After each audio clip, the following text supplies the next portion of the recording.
स्वागत है दोस्तों आपका हमारे इस YouTube चैनल में।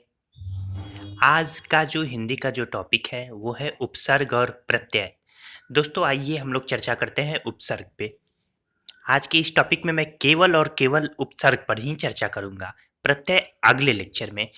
तो उपसर्ग क्या है? उपधन सर्ग। उप यानी समीप, सर्ग यानी सृष्टि करना, अर्थात किसी शब्द के समीप आकर जो नया शब्द बनता है उसे ही उपसर्ग कहते हैं। जैसे यहाँ देखिए, जो शब्दांश शब्दों के पहले जुड़कर उनके अर्थ में कुछ विशेषता लाते हैं उपसर्ग कहलाते हैं, यानी ये शब्द के पहले जुड़ते हैं। जैसे यहाँ देखिए, हार शब्द का अर्थ क्या है?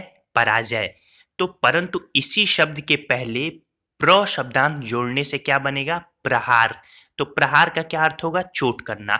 तो पहले जुड़कर इसके अर्थ में कुछ विशेषता यानी परिवर्तन यानी अलग अर्थ कर देते हैं, तो ये क्या होता है? उपसर्ग होता है।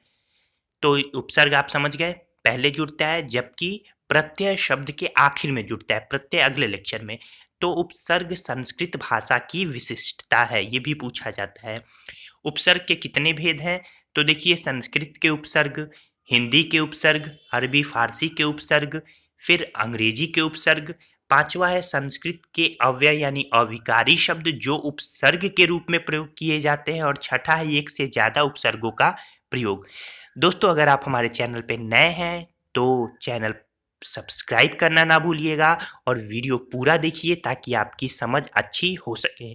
हमारे हिंदी के प्लेलिस्ट में जाकर आप हमारे सारे वीडियोस देख सकते हैं। इसके अलावा अन्य विषयों के भी वीडियोज हमारे प्लेलिस्ट में मौजूद हैं। आइए अगला देखते हैं। यहाँ संस्कृत के उपसर्ग। तो संस्कृत के कुल 22 उपसर्ग होते हैं। देखिए यहाँ पे उपसर्ग और उसके अर्थ।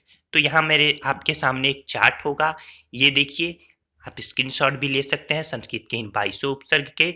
तो अति, अति जो है उपसर्ग, इसका अर्थ है अधिक, उस पार या ऊपर, इसी तरीके से अधि। तो संस्कृत के उपसर्ग देखिए, मैं पढ़ देता हूँ। अति, अधि, अनु, अप, अपि, अभि, औ, आ, उत, उप, दुह, दुर, दुस, नि, निह, निर, निस, परा, परि, प्र, प्रति, वी, सम, सु।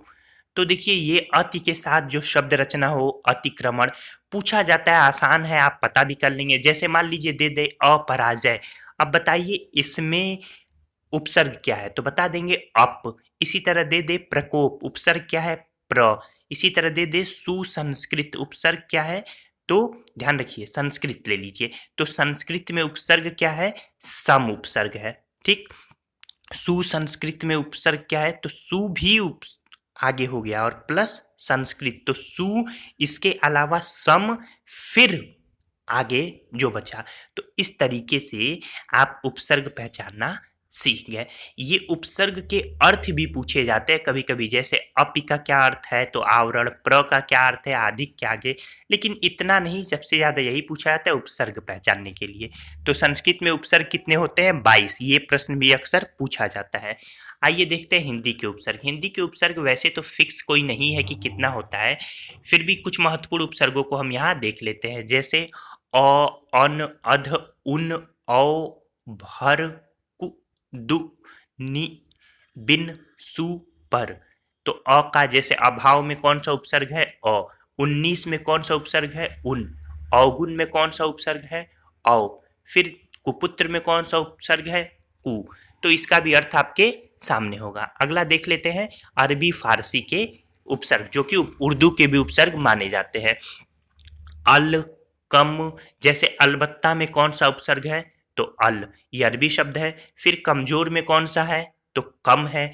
खुशनसीब में खुश है। गैर मुल्क में गैर है।